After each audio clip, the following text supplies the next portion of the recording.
এটা করলে যে কোনো কন্ট্রোল লাইনটা দেখা যাবে আর অসুবিধা হবে না কন্ট্রোলিং করার সময়। দেখো এই সাইডে একটা ভাঁজটা বুঝতে পারছো?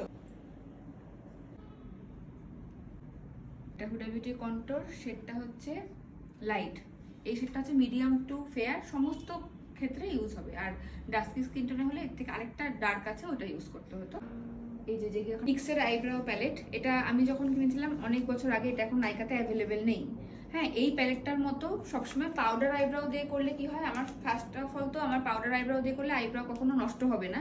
যেটা পমেডে ড্রাই হয়ে যায়, ওই ড্রাইটাকে আবার লিকুইড করার জন্য কোনো সলিউশন দিয়ে ওটাকে লিকুইড করতে হয়। কিন্তু পাউডার আইব্রো দিয়ে করলে কি হয়, সেই সমস্ত। আমাদের ক্লাসের আজকের এক টুকরো আলাপ আলোচনা তোমাদের কেমন লাগলো অবশ্যই জানিও। দেখা হবে পরবর্তী কোনো ভিডিওতে।